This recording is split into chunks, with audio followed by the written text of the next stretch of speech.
예레미야서는 흔히 구약 학자들이 분류하기로 신명기적인 영향을 받은 그런 책이다 얘기를 합니다.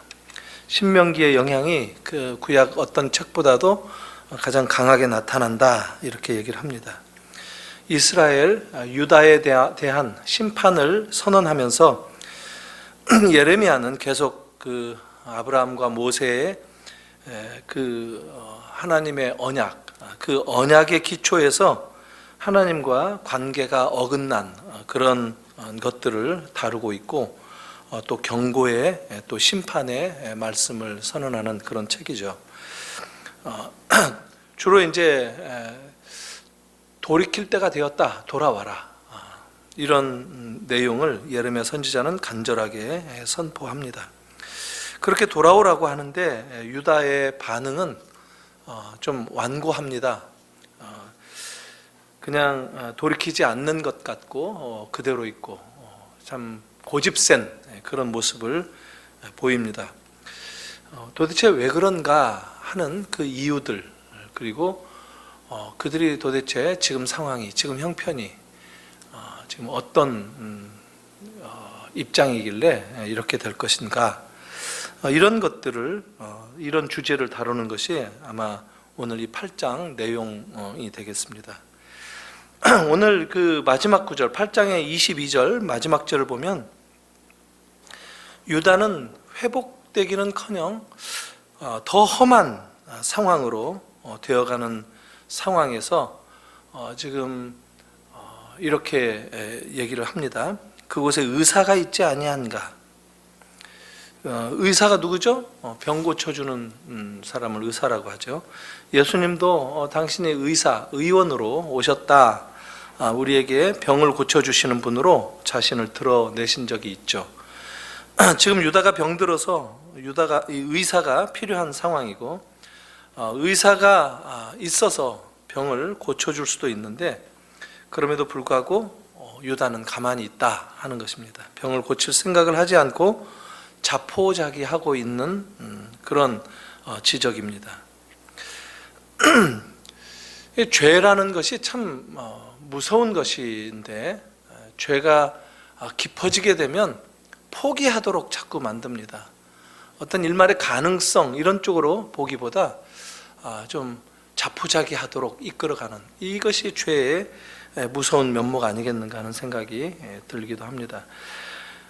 우리 이 선지서의 순서를 보면은 이사야 그리고 예레미야 이렇게 이어지고 있죠.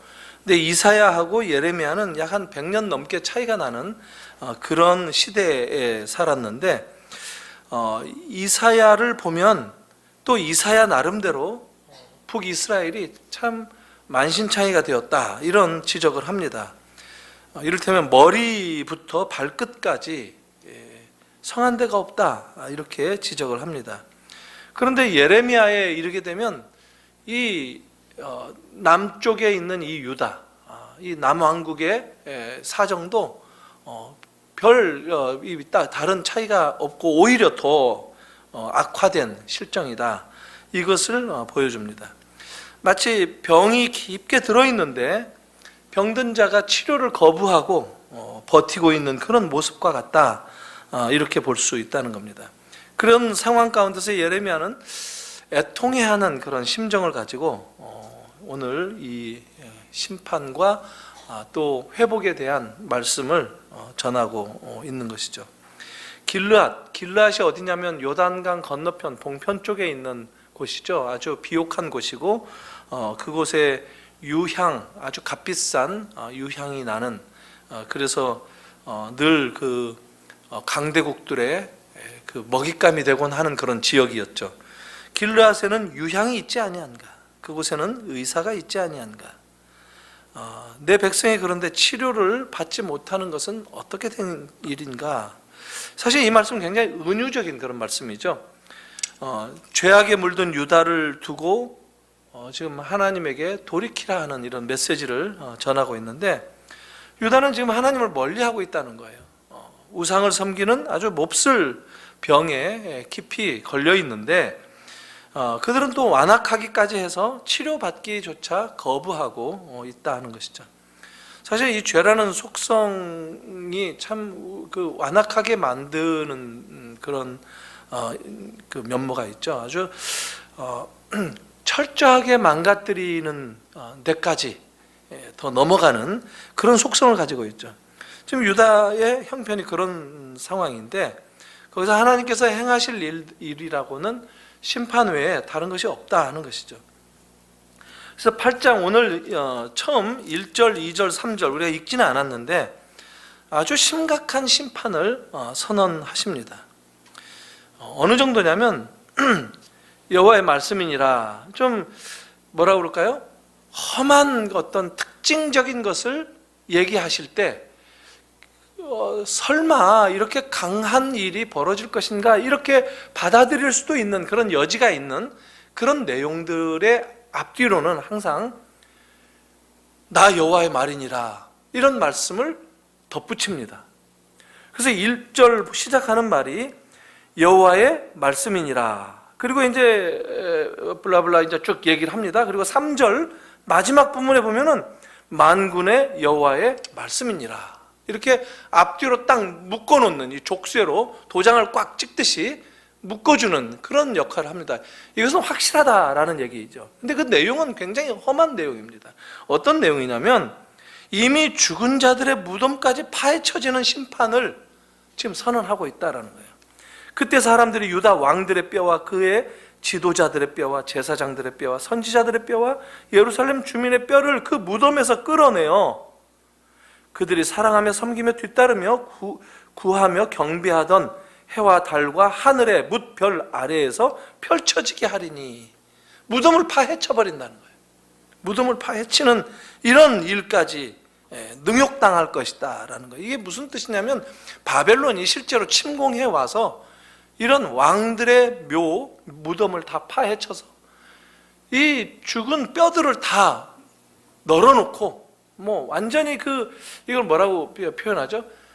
그렇게 수치스러울 정도가 없을 정도로 아주 능욕을 당하는 그런 상황이죠. 무덤을 파헤치는 이유는 두 가지죠. 하나는 모욕을 심하게 주려는 것이고, 이 정복자들이 모욕을 주려고 하는 것과, 또 다른 하나는 무덤을 파헤쳐서 금, 은 이런 부치들 이런 것들을 강탈하기 위해서, 마치 이 무덤 파헤쳐서 하는 이 대상들을 보면 왕이라든가 귀족들, 지도자들, 제사장들 이런 사람들이죠. 물론 주민들도 있습니다. 모든 유다 사람들이 다 해당된다라고까지 얘기를 합니다. 얼마나 상징적인 정도가 아니라 아주 깡그리 다 유다가 이런 일을 경험하게 될 것이다 얘기를 합니다. 그래서 온갖 금은 보화, 무덤에 같이 매장되었던 그 보석들, 도굴해서 강탈해 가기까지 한다라는 것이죠.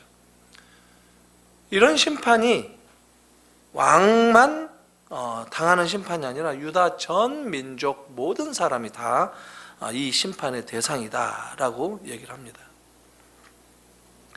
3절에도 보니까 이 악한 민족의 남아있는 자 얘기합니다. 아예 악한 민족이라고 부르고, 이들이 오죽 치욕스럽고 수치스러웠으면 차라리 남아있는 것보다는 죽는 것을 더 원하기까지 할 것이다 라고 말하고 있습니다. 4절도 보니까 사람이 엎드러지면 어찌 일어나지 아니하겠으며 사람이 떠나갔으면 어찌 돌아오지 아니하겠느냐, 이렇게 또 지적하죠. 그리고 두 가지 비유를 들어서 뭔가 유다의 상황을 설명하려고 합니다. 첫째는 사람이 길 가다가 넘어졌으면 일어나지 않겠느냐, 또 길 잘못 갔으면 바른 길로 되돌아오지 않겠는가. 영국은 길이 다 이렇게 휘어져 있습니다.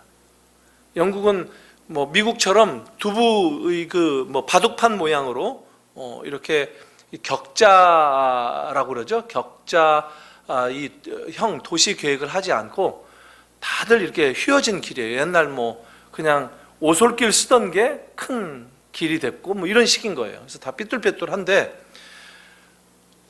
그 삐뚤빼뚤한 것 그 자체가 얼마나 서로 이렇게 엉켜져 있으면 도로율은 굉장히 높거든요. 우리나라가 세계적으로 도로율이 낮은 곳이죠. 서울에 길이 많다고 하지만 도로율은 너무 낮습니다. 길들이 많아요, 외국은. 근데 길이 삐뚤빼뚤 하다 보니까 한번 길을 잘못 들어가면 사람들이 방향을 놓쳐요. 나는 일이 들어왔다라고 생각하고 한참 걷는데 길이 휘어져서 나는 이미 다른 방향으로 몸이 돌아가 있단 말이죠. 근데 내 기억에는 내가 아까 들어온 길 그 방향 이쪽으로 가야 되는데 지금 이 자리에서 이쪽이면은 이쯤 되겠지 하고 짐작을 하면 그건 다 틀립니다. 그렇게 간 길을 잘못 든 것을 생각하고 다시 되돌아 나오지 않고 더 그 방향을 찾아 나가려고 하다 보면 길이 또 휘어지고 있으니까 어느 방향인지 나와 보면은 아주 낭패를 당하는. 그래서 어떤 그 속담이 있느냐면 잘못 간 것을 확인했다면 들어온 그 길 쪽으로 되돌아 나가야만 한다. 이런 길이 있습니다. 길 잘못 들면 반드시 되돌아 나와야 된다. 이런 얘기를 한다는 것이죠. 지금 어떤 면에서 보면 이 길 잘못 갔으면 바른 길 찾아서 가지 않겠느냐 이런 예를 듭니다. 길 가다가 넘어졌는데 일어서지 않고 그대로 누워 있는다. 그러면 이게 좀 굉장히 우스꽝스럽죠. 지금 유다가 딱 그 모양이다라는 거예요. 넘어져 있는데 넘어진 채로 그대로 있다는 것이죠. 사실 유다라든가 이스라엘 그 성경 이야기들을 저희들이 대하면서 어떨 때는 참 한심하게 보이기도 하고 또 참 이해할 수 없을 만큼 어리석어 보이기도 하고 그런 생각도 들고 또 그런 말씀들도 많이 저희들이 대하기는 하는데 사실 오늘날 우리 자신들의 형편을 보면 의외로 우리가 신앙생활을 하면서 이런 모습을 보일 때가 있다는 것을 우리가 좀 확인을 해야 되지 않겠나 생각이 듭니다. 신앙생활을 하면서 넘어졌는데 일어날 생각을 안 하는 그런 상황 가운데 있거나 정말 저 사람 길 잘못 들어섰는데 되돌아 나올 생각 안 하고 씩씩거리면서 막 간단 말이죠.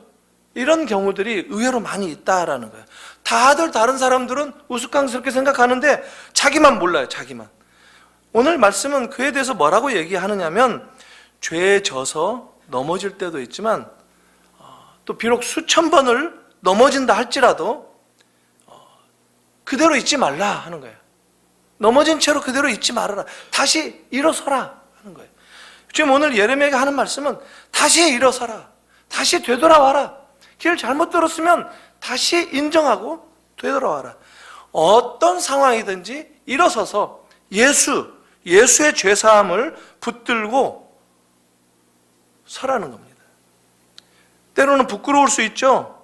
그렇지만 부끄럽고 수치스러운 그런 모습이라 할지라도 그 모습 그대로 예수를 찾으라는 거예요. 예수 앞에 나아가라는 거예요.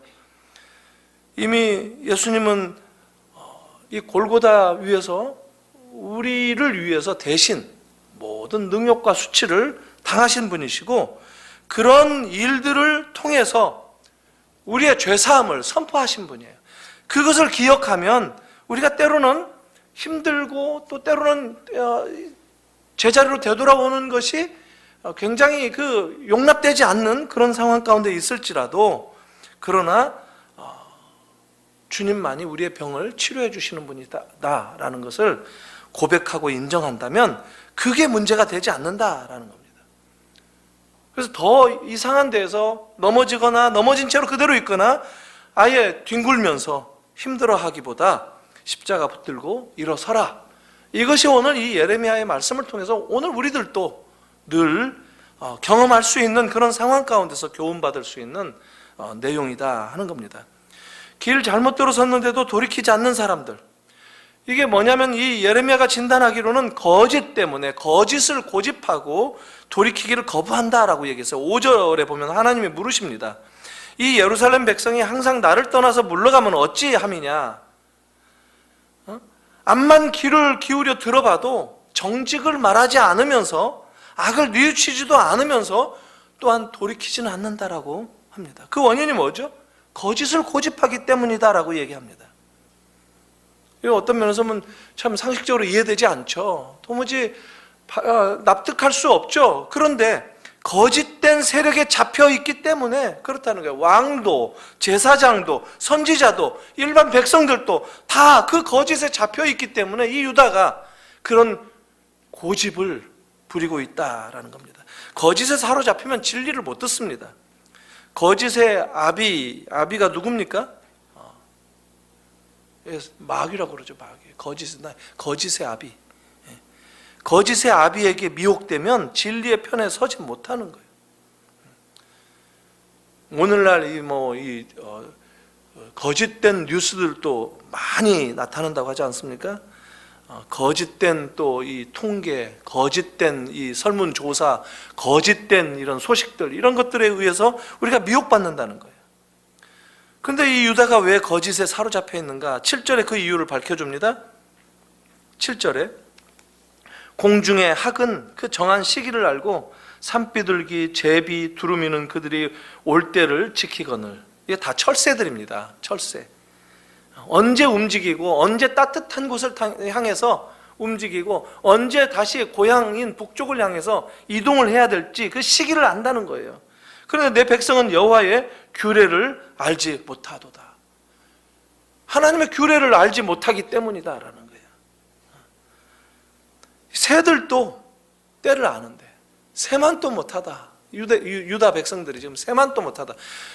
왜 그 짐승들의 비유해서 사람들을 얘기할 때 있잖아요. 에이, 개만도 못하다. 근데 이제 오늘은 지금 이게 딱 새만도 못하다. 새만도 못하다. 이사야도 1장에 보면 그거 나오죠. 소도 그 주인을 알고 나귀도 그 주인의 구유를 알거늘 내 백성은 여호와 하나님을 알지 못한다. 이렇게 얘기합니다. 늘 안다고 생각하고 예배하러 나오는 거예요. 성전에 나오는 거예요. 재물 가지고 나오는 거예요. 그런 사람들을 향해서 마당만 밟고 간다. 마당만 밟고 나는 못 만난다는 거예요. 하나님을 만나러 온다면 하나님을 만나야죠. 하나님을 못 만나니까 하나님을 모른다는 거예요. 내 백성이 지식이 없어서 하나님을 아는, 여호와를 아는 지식이 없어서 망하는도다. 호세아도 얘기하잖아요. 로마서 보면 바울이 그것을 인용하고 있어요. 하나님을 아는, 여호와를 아는 지식이 없다라는 겁니다. 이 J.I. 패커가 Knowing God이라고 하는 책을 써서 20세기 최고의 신학책이라고 일본 평신도들도 읽을 수 있는 하나님을 아는 지식, 이 책을 썼죠. 이게 바로 이런 뜻입니다. 하나님을 아는 지식이 가장 고상하다는 거예요. 하나님을 모르고서는 나를 알 수 없다는 거예요. 켈빈도 그런 말을 했어요. 그래서 듀얼 널리지라고 얘기를 하죠. 이중 지식. 하나님을 알아야 나를 알 수 있고, 나를 모르고서는 또 하나님을 모른다. 나를 알아야 하나님도 안다라는 거예요. 하나님과 나는 같은 그 한 알의 근거, 기원이다라는 얘기를 합니다. 알아야 지키는 거죠. 새들도 때를 아는데 갈 때가 언제인지 알고 지키고, 그런데 유다는 하나님의 백성이라고 하면서도 여호와의 규례를 알지 못한다. 새들도 아는 것을 하나님의 백성은 모른다는 것을 지금 지적합니다. 그리고 8절에서 서기관들의 거짓된 붓, 이 서기관들의 거짓된 붓이 거짓되게 만든다라고 얘기합니다. 서기관들이 이 부수를 통해서 하나님의 말씀을 필사하는 사람들을 서기관 이렇게 얘기하잖아요. scribes, 서기관이라고 얘기하는데, 이 서기관들이 이 붓을 잡고 하나님의 말씀을 붙들고 사는 사람들인데, 자기네들은 그래서 더 지혜가 있고 여호와의 율법을 더 잘 알만한 그런 자리에 있는 사람들인데 그렇지 못하다는 거예요. 그들이 하나님의 마음을 가지고 하나님의 말씀을 바라보고 해석하는 것이 아니라 자신들의 거짓되고 악한 생각에 따라서 하나님의 말씀을 해석하기 때문에 바른 해석이 나올 수가 없다라는 거예요. 그러면서도 그들은 스스로를 지혜롭다라고 여긴다는 거예요. 그래서 9절에는 이런 말이 나옵니다. 도대체 지혜롭다고 하는데 뭐가 지혜롭다는 거냐? 그런 자들을 통해서 전해지는 말들이 어떻게 하나님의 진리의 말씀이 될 수 있겠는가? 이렇게 얘기합니다. 이런 상황에 작은 자로부터 큰 자에게까지 선지자로부터 제사장에까지 다 거짓되다, 다 거짓을 행한다라고 지금 통렬하게 유다 백성들을 향해서 예레미야가 경고, 심판의 메시지를 던지고 있습니다. 그러고는 겉으로는 평안하다고 평안을 선포한다는 겁니다.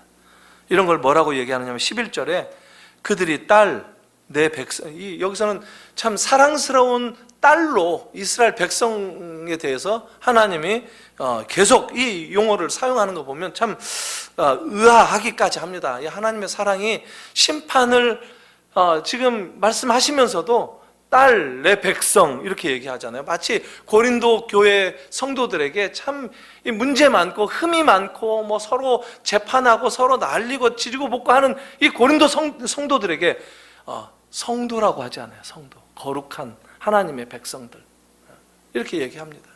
형제여라고 얘기하고 그렇게 얘기해요. 이런 이게 바울이 뭐 지어내서 하는 그런 사용이 아니라 이런 하나님의 마음, 심판 가운데서도 그런 용어를 구사하는 것들을 좀 이렇게 나름대로 이렇게 본받는 것이 아닌가 생각합니다.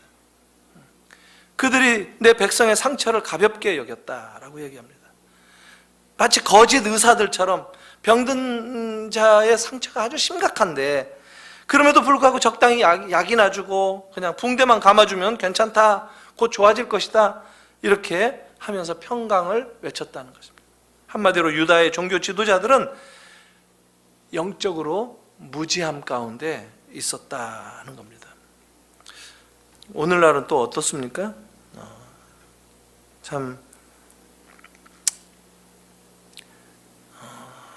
굉장히 시대는 복잡하고 영적으로 분별하기가 어려운 참 이쪽 저쪽에서 타락의 그런 모습들이 비춰지는데 성도들에게 달달한 복에 대한 메시지에 이렇게 탐닉하는 그런 이 종교 지도자들, 또 그런 메시지에 중독되어 버린 이런 성도들, 반면에 죄에 대해서 또 회개에 대해서 외치는 설교, 이런 것들은 굉장히 찾아보기 힘들고 그냥 축복이 다 그냥 덮어버린 장악한 그런 세상이다 하는 생각이 듭니다.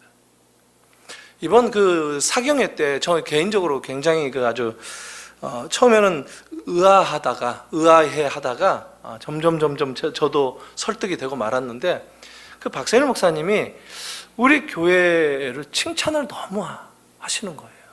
근데 그 중에 칭찬이 우리 성도님들 칭찬을 하시는 거예요. 우리 성도님들이 정말 깜짝 놀랐다는 거예요. 딱 보면 안 되는 거예요. 앞에서 보면 이렇게 눈빛을 이렇게 쳐다보면은 아는데 그렇게 많은 성도들도 아닌데 거의 모든 성도들이 말씀에 마치 이 스폰지가 물을 빨아들이듯이 말씀을 그렇게 받는다는 얘기를 제가 그렇게 들었어요. 몇 차례. 그래서 처음에는 그냥 의례적으로 외교적으로 저를 격려하려고 그렇게 말씀을 하시나 보다 했어요. 근데 한 번, 두 번이 아니라 계속 우리 교회가 정말 좋은 교회라고, 성도님들이 너무 좋은 교회라고. 그래서 제가 그냥 나도 그렇게 생각해야 되겠다 하고 설득됐어요. 사실 솔직히 말씀드려가지고 그 말씀을 듣기 전에는 그렇게까지 우리 성도님들이 좋은 줄로는 말씀에 대해서, 말씀 앞에서 그렇게까지는 제가 조금 생각 못했거든요. 근데 설득됐어요. 이게 우리 교회 참 자랑인가 보구나. 제가 칭찬을 받았어요. 사실 저는 그렇게 적극적으로 노력한 기억도 별로 없는데 그냥 제가 이렇게 좀 이렇게 눈치가 빠르고 이러기보다 좀 우직한가 봐요. 잘 몰라요, 잘. 지나가봐야 한참 있어요. 누가 말해주면 알 때가 많거든요. 근데 목사님이 그렇게 잘 이렇게 성도님들을 훈련을 시켰다는 거예요. 제가 언제 여러분들을 훈련시켰습니까? 근데 우리 성도님들이 정말 말씀을 잘 듣는다는 거예요. 그러니까 이 예레미야가 얘기하는 이 유다의 백성들하고는 판이하게 다른 거예요. 사실 제가 좀 전에 얘기했잖아요. 우리 일반적으로 우리 한국 교회는 복 하면은 그냥 거기에 도취되어 있어요. 근데 하나님의 말씀을 어떤 내용이든지 말씀을 이렇게 들을 줄 아는 이런 게 얼마나 귀한지, 그게 우리 교회의 참 특징이다 해서 저도 정말 힘이 났습니다. 그렇게까지는 생각 안 했었거든요. 하나님께서 우리나라 교회들이 일반적으로 그러죠. 우리나라 민족을 특별히 사랑하신다. 사실 그 좀 웃기는 얘기예요. 그러지 않으세요, 하나님? 우리 민족만 특별히 사랑하신다, 그런 거 없어요. 하나님이 그러시면 어떻게 하나님이시겠어요? 하나님은 모든 민족을 사랑하시죠. 우리도 사랑하시죠. 근데 우리는 이런 말들을 표현하면서 뭔가 차별화된 유대주의의 함정에 빠지게 돼요, 항상. 뭔가 우리 민족이 뭔가 남다를 것이다라고 하는, 유대인들이 그렇게 생각했잖아요. 자기들이 선민이라고. 선민이 어디 있어요, 선민이? 유대인들도 선민에서 잘려나갔는데 애당초부터 아브라함을 선민으로 만들지 않았어요. 모든 민족을 불러내시기 위해서 먼저 세운 것이죠. 그로 말미암아서 모든 민족에게 복 주시기 위해서 세운 것이죠. 이게 하나님의 계획인데 이거를 자꾸 자기 중심적으로 바라보고 집중해서 해석하고, 그리고 더 그냥 다른 걸로는 그냥 다 차단시키고 자기가 전부다라고 얘기하고, 이런 생각이 있으니까 미국이 우리를 지켜줄 것이다라고 성조기 들고 다니는 거예요. 넌센스예요, 넌센스. 하나님이 우리 민족만 지켜주시겠어요? 사실 우리 이게 생각을 좀 많이 좀 해보면, 한 번만 더 생각해보면 하나님의 그 계획과 하나님의 뜻, 하나님의 사랑의 그 범위라든가 사랑의 대상에 이게 얼마나 초월적이고 얼마나 위대한가 하는 것을 우리가 알 수가 있는데, 우리는 그것을 나로 좁혀가지고 나만 이렇게 보게 만드는 이건 재주가 아니죠. 이것은 나쁜 것이죠. 이기적인 것이죠. 기독교는 절대 그렇지 않습니다. 모든 민족을 하나님은 사랑하시고 모든 민족에게 당신의 은혜와 긍휼을 베푸시기를 기뻐하시는 분이 하나님이시죠. 이게 없으면 교회의 존재가 없는 거예요. 이런 생각이 없으면. 왜냐하면 교회는 그 자체가 미셔널, 이 사명이 있기 때문에, 선교적인 사명이 있는 것이기 때문에 이게 없으면 교회로 설 수가 없습니다. 이런 기초가 안 되어 있으니까 조금만 하면 광신주의에 빠지게 되고 그렇게 된다는 거예요. 나만 복받고 내 가족만 건강하고 잘 살면 되는 거고 우리나라만 축복받으면 되는 거고, 그런 하나님은 사실 없습니다. 그게 우상들인 거예요, 우상. 하나님은 모든 열방을 복 주시기를 기뻐하시는 것. 그래서 이런 걸 얘기해서 겸손할 줄 알고 부끄러워할 줄 알고, 내가 가지고 있어도 겸손할 줄 알고, 내가 뭐 잘못했을 때 수치를 느껴야 되고 양심이 있어야 된다라고 얘기해요. 그렇지 않으면 하나님과 무관한 자들이다라고 얘기해요. 하나님을 포기한 자들이다라고 얘기한다는 겁니다. 이런 자들이 어떻게 심판을 피할 수 있겠는가 얘기합니다. 그들은 지금 바벨론을 하나님께서 들어서 심판의 도구로 사용하신다는 거예요. 바벨론 사람들은 자기들의 제국이고 자기들이 세운 그 힘의 국가다라고 얘기하지만 그냥 하나님의 도구에 지나지 않는 거예요. 그런 열강이라 할지라도. 미국을 통해서 우리나라에 뭔가를 도움을 준다라고 한다면 미국이 도와주는 게 아니에요. 하나님이 그 도구로 쓰시는 거예요. 하나님의 막대기로 쓰시는 그런 부지깽이와 같은 거에 지나지 않는다는 거예요. 하나님의 뜻을 우리가 알 필요가 있어요. 10절에 보면은 뭐가 나오느냐면, 내가 그들의 아내를 타인에게 주겠고 그들의 밭을 그 차지하는 자들에게 주겠다, 이렇게 아주 혹독하게, 그들이 얼마나 이 큰 소리치고 잘났다고 뽐내고 사는데 그렇지만 심판을 피할 수 없다라고 선언을 하십니다. 좀 건너뛰어서 보면 18절에 선지자가 아주 슬퍼하는 심정을 얘기합니다. 슬프다 나의 근심이여, 어떻게 위로를 받을 수 있을까, 내 마음이 병들었도다. 이런 얘기만 자꾸 하다 보니까 예레미야도 너무 슬픈 거예요. 근심에 뒤덮어버린 거예요. 마음이 병든 그런 느낌을 받을 만큼 아주 안타까운 심정을 숨기지 않고 얘기하죠. 하나님의 심판을 전할 수밖에 없는 선지자의 마음은 근심과 고통으로 지금 거의 병들어 있다라고 얘기합니다. 그런데 선지자의 고통은 바로 우리 주님의 고통이 아닐 수가 없습니다. 예레미야를 통해서 하나님의 마음, 그 고통스러운 심정을 우리에게 들려주시는 그런 것이 아닌가 생각이 듭니다. 사랑하는 성도 여러분, 이 예레미야의 탄식을 듣는 우리들이 되어야 합니다. 우리가 이 땅을 살아가면서 하나님의 안타까워하시는 그 마음을 헤아릴 수가 없다면 우리는 하나님을 이해할 수 없는 거예요. 그냥 하나님은 인격적인 관계를 맺는 그런 우리의 주님으로 생각하기보다 그냥 하나님 이 도큐멘트, 율법, 문서, 조항 이런 거 하나 잘 들으면 떡 하나 받고 이거 어기면 벌 받고 하는 아라비안 나이트에 나오는 지니 이런 그 이상한 우상에 지나지 않는다는 거예요. 하나님은 무엇 때문에 고통을 느끼십니까? 이런 엄청난 진노 앞에서도 회개할 줄 모르는 백성들을 보는 것이 너무 고통스럽다라고 하나님은 하십니다. 19절을 보니까 딸 내 백성이 먼 땅에서 부르짖는 소리로다. 먼 땅이 어디입니까? 바벨론입니다. 예레미야는 앞으로 40년 후에 있게 될 이 포로를 지금 일어나고 있는 것처럼 생생하게 듣고 얘기합니다. 앞으로 자기 민족이 멀리 바벨론에 끌려가서 부르짖게 될 그 소리를 듣고 고통스러워하고 있다라는 겁니다. 뭐라고 소리칩니까? 여호와께서 시온에 계시지 아니한가? 그의 왕이 그 가운데 계시지 아니한가? 무슨 말입니까? 백성들이 지금 원망하는 소리예요. 다시 말해서 자신들은 바벨론에 이 포로로 끌려가게 한 것, 이것은 하나님의 예루살렘 성전에 계시지 않기 때문에 이런 일이 생긴 거 아닌가 이렇게 얘기한다는 겁니다. 하나님의 만왕의 왕으로서 자기들을 보호해 주시지 못했기 때문에 하나님을 지금 원망하는 그런 얘기라는 겁니다.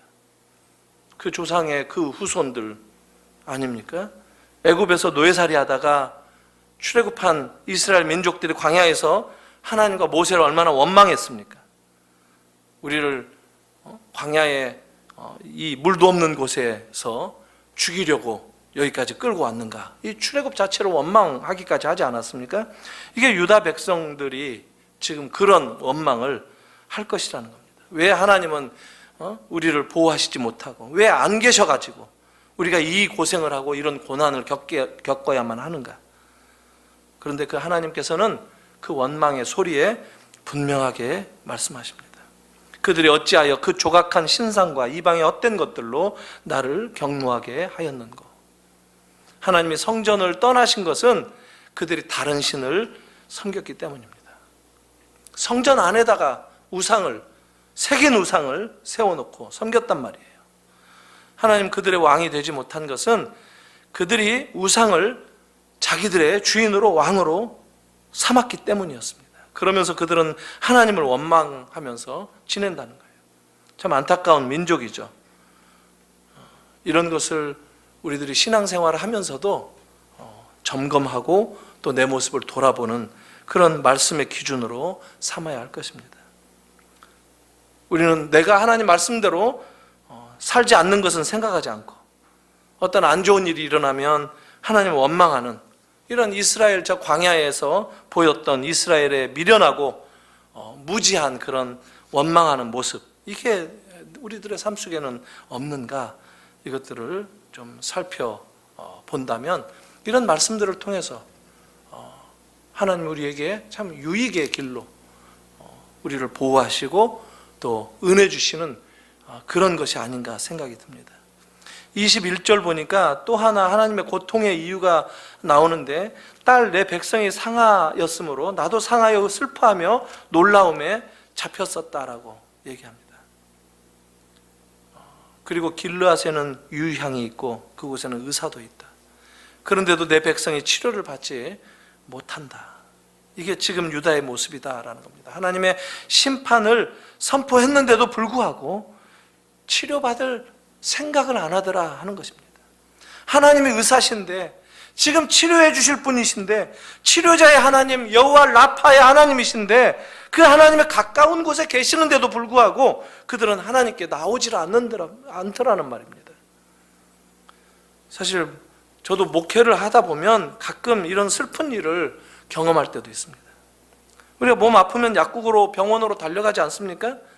삶이 망가지고 정말 영혼이 피폐해지고 아플 때 주님께로 안 나오는 사람들을 더럽봅니다. 영혼이 아프면 어디로 가야 됩니까? 다른 길이 없습니다. 내 삶을 회복시켜 주시는 분, 내 영혼을 다시 소생시켜 주시는 분, 오직 주님밖에 없습니다. 나를 다시 일으켜 세워주실 분, 우리가 어떤 자리에 있더라도 주님밖에 없습니다. 그 주님이라면 우리를 다시 이전보다도 더 빛나는 모습으로 회복시켜 주실 수 있는 바로 우리 주님이시다라는 것, 이걸 우리가 보는 것이 진정한 축복이 아니겠습니까? 그러니까 엉뚱한 곳 갈 필요 없어요. 엉뚱한 거 생각할 필요 없어요. 예수 아닌 다른 어떤 것을 통해서도 평안이나 위로는 이게 허위입니다. 가짜입니다. 페이크 샬롬. 이게 지금 예레미야가 계속 반복하는 게 평안하다 하는데 이게 다 거짓된 것들이다라고 얘기하지 않습니까? 사랑하는 성도 여러분, 오늘 이 저녁에 예수가 우리 곁에 계신다, 예수님이 나를 지켜주신다, 이것이 내 삶의 형편이 지금 어떤 상황이라 할지라도 나에게 힘을 주시고 나를 제자리로 돌려놓으시고 나를 일으켜 세워주시고, 그래서 그분의 목적에 맞는 그런 자리로 나를 다시 회복시켜 주시는 그분이 내 옆에 계신다, 내 안에 계신다, 나와 함께 생활하신다. 이것이 진정한 위안이고, 그거면 우리 삶은 어디에 내놔도 다시 시작할 수 있다는 거예요. 다시 회복할 수 있다는 거예요. 이 은혜가 여러분들의 모든 가정 가운데 넘치기를 주님의 이름으로 축복합니다. 기도하겠습니다. 하나님 아버지, 은혜를 감사합니다. 유다의 이 삭막한 그런 피폐한 그 심판받는 모습을 저희들이 구절구절 읽으면서 오늘 우리들의 삶이 과연 있어야 할 그 자리에, 그 맞는 방향에 또 주님 앞에 바로 놓여 있는지 주님, 오늘 이 말씀에 비추어서 다시 한번 점검하기를 소원하오니 저희들을 불쌍히 여겨주시고 긍휼히 여겨주셔서 우리의 모든 감각과 모든 관심이 주를 향할 수 있도록 은혜를 베풀어 주시옵소서. 때때로 우리가 넘어집니다. 때때로 힘들어서 참 주저앉을 때가 있습니다. 때로는 원인도 모를 그 어떤 지혜로도 깨달을 수 없는 그런 상황 가운데 방황할 때도 있습니다. 그러나 우리들의 모든 삶의 비밀을 우리 주님이 쥐고 계신 줄을 믿사오니 어떤 자리에서든지 주님께 향하도록 은혜를 베풀어 주시고 주님께 향하는 모든 심령들마다 주님께 그 비밀스러운 모든 삶의 답을 얻는 복을 허락하여 주시옵소서. 예수님의 이름으로 기도하옵나이다. 아멘.